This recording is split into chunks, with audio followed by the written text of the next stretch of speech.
嗨，大家好，我是米，欢迎来到我的排球小教室。今天要跟大家分享的是背后长弓，那我们就开始咯。背后长弓就是我们之前在战术片有跟大家介绍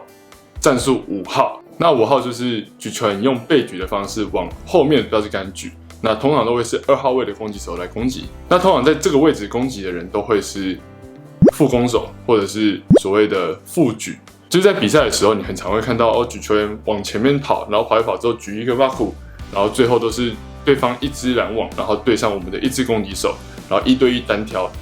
那我们今天就来跟大家讲一下这个背长怎么打。那整体来说，我们攻击助跑的动作都跟之前的一样，就是跟我们的攻击5部曲这边大家可以去看一下。我们要做出一个有速度的助跑，完整的起跳，良好的弓身，再来是在观众手斜上方60度到75度的位置击球，然后最后一个稳稳的落地。虽然说这5部曲的观念都差不多，但是我们还是按照这5步来好好讲一下。第一个阶段就是助跑。助跑的时候，我们要先了解一下你是左撇子还是右撇子，有什么差呢？因为右撇子的击球的位置在这里，左撇子的击球位置在这里。不同的惯用手，我们击球位置就不一样。那击球位置不一样，你看这样子左右两边就差了大概50公分到70公分左右。那我们举例来说，当我们在打1号长弓的时候，举球员的球会从我们的右侧过来，那我的惯用手是右手嘛，所以当我们这样看的时候，这个球到我头上这个位置是好球，所以我可以在空中在这里的时候拦截掉，把它打掉。但是我们在打5号位长弓的时候，球会从我的左侧过来，可是我惯用手的位置在这里，所以我这样子看过来，我觉得到我头上这边是好球，但是对我的右手来说不是好球。变成说我必须要把身体歪一边，然后在这边才能去打到这颗球，这样就变得不好打，不好出力，也很难有一个好的出手角度。所以呢，我们要从助跑开始调整。在非惯用手边攻击的时候，我们要比原本的助跑方向再往左边一点点，就是靠举球一点点。所以往这个方向切进去之后，这个球过来的时候才不会落在我头上，而是有点点飞过头，那刚好会在我的惯用手这一边。这一点很重要啊，所以要从助跑先开始调整。那到第2个环节就是起跳。起跳的时候，我们很容易因为这是非惯用手边，所以就会看起来跟球的位置有点点不一样。那我们起跳要做好调整，是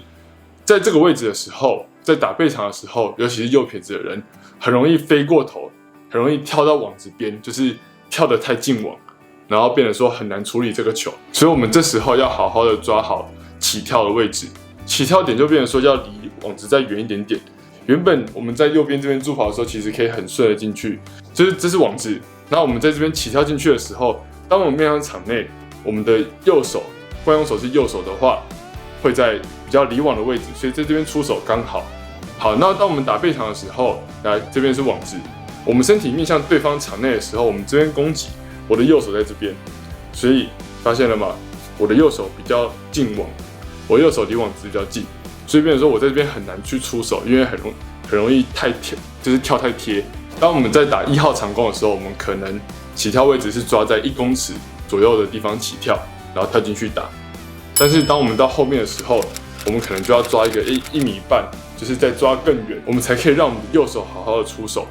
就是这种小小的细节会影响到你打得顺不顺，卡不卡。但基本上他们的概念都差不多，只是要做一点点小小的微调，就是打前面跟打后面顺不顺手还是有差。好，再来到第3个环节就是弓身。那其实弓身是差不多的，只是这边可以跟大家提醒一下，我们在打前面长弓的时候，我们的正面会直接面向场内嘛，面向对面的场内。我们在打背后长弓的时候，我个人建议右撇子就是可以平行于网子，就是当你平行于网子的时候，你攻击顺手是直线，那你就可以很顺的惯用手，你的右手就是顺手就是撇左边，那就是所谓的斜线。当你打5号的时候，你还是跑斜线的话，你是右撇子。好，我面向斜线，那我顺手打斜线，那我再往左边撇，就是打到自己队友嘛。然后如果说我想打直线的话，我变成说我要这样子拐，要这样子拐才可以打到直线。那这样子的话，变成是这个直线变得很难打，所以我会比较建议右撇子打5号的时候，可以面向网子跳，不要斜对网子。不要面向球场。那这些小技巧也可以让左撇子拿去打1号位长攻来做使用。就是左撇子在1号位打长攻的时候，他们也会遇到非惯用手边不好打 KK 的问题，所以这些小技巧都是两边可以拿来运用的。好，那在击球的部分，你看我们前面做好那么多调整，那击球相对来讲就会简单啊。因为如果说我们前面助跑没有跑好，这个球在这边，视觉上我们的球的好球打1号位长攻，我们右撇子，所以球飞到我头上会是一个好球，因为我可以在这边拦截掉。那反过来，那打5号位长攻，我会一开始会觉得说球刚好到我头上，对我来说会是一个好球，但对我们的右手来说不是。所以我在这边就必须要，我要拦截它的话，我身体就要歪过去嘛。刚刚有讲过，当我们助跑有做调整的时候，我们就是跑进来一点点。好，那这个球一样到这边，所以对我们的右手来说刚刚好，可以在这边出手。好，所以当前面我们调整好了之后，其实这个击球就没有太大的问题。就是你可以利用刚刚前面的一些小技巧，像是助跑方向，然后让你的惯用手好打，然后再是起跳位置，让你的惯用手可以好好的挥手，不会爬出网。攻胜的动作可以面向网子，然后让你可以做好一个好的选线。那在击球位置就是看你的实力，看你能不能顺利的打到直线，然后打边线 inside， 或者是顺利的面向这边，然后拐到斜线去，然后打一个斜线，然后让他们措手不及。不然就是这边的菜单拿去多练练。然后最后的落地就是一样，落地的话就是要小心，不要飞过去。不要以为自己很飞，然后结果在对方的场地那边落地。然后第一件事情就是先犯规，先失1分，然后再来你还有可能会受伤，也有可能会让对手受伤，就是保护大家的安全。那尽量避免就是飞过头。好，那到这边就是我们用攻击5部曲去分析打背长这件事情。就是当你去打非惯用边的时候，你会遇到很多很卡的问题。那我上一支的攻击练习菜单可以多多拿来用，你可以在短短的时间内一直不断的练同样的攻击，然后去好好掌握这些技巧。好，那我们这边就是来看一下我的攻击动作，就是我们这边从助跑先开始看。助跑我们有分2种嘛，第一种就是我有调整方向的助跑，我比原本的助跑方向再往举球远一点，就是可以让这颗球好好的流到我的惯用手这边，然后再让我打下去。那我的第2颗就是，当我没有做这样的微调的时候，这颗球乍看之下是好球，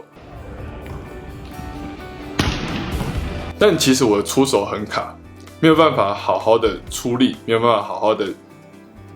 击到这颗球。从球被打出去的表现就可以看得出来，有没有调整助跑的方向，其实差很多。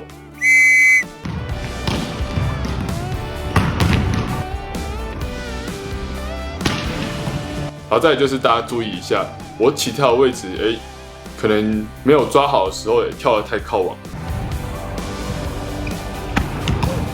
那变成说我球其实你也只能轻轻的处理过，你也很难用力往下打，因为我一用力一定就会出网，因为我的右手离网子太近。那当我把距离拉远的时候，我的起跳位置拉远的时候，我飞进去打。那球一定会有威力，而且对我的击球手来说，就是有一个很好可以挥手的空间，可以让我的动作变得很完整。那再来就是攻胜的部分，大家可以看一下，我比较多是平行于网子、面向网子的方式去做击球，因为我比较好去做选线的动作。这是我的习惯，大家可以参考。那再来是击球位置，我还是希望这个击球点一样可以在我的惯用手斜上方这边好好打。这样我的出的力道是最好的，然后我的角度也是最好，高度也是最好。为了让我自己可以在一个最好的位置击球，那我前面用我的助跑，用我的起跳，用我的攻身的面，然后去做调整，然后让我的出手点可以刚好符合这个击球点。就是前面的准备都是为了最后的击球的这个瞬间，所以不要小看助跑、起跳还有攻身的作用哦。最后落地就是要求小心为上，不要踩过去对面，然后稳稳的落地，不要受伤，这样就好。如何打出一颗完美的背后长弓呢？就是这样，你要做好所有的准备动作，然后在一个合适的击球点在这边打下去。大家应该看完之后，非惯用手边都可以打得很好。今天的排球小教室就到这边，有任何问题都可以在下面留言。如果喜欢我的影片，记得订阅、追踪、跟按赞哦。我们下次见。哦，对了，就是我之后会再跟大家讲一下，我们的右撇子攻击还有左撇子攻击就是不一样的地方。我们会在急诊室跟大家见面哦。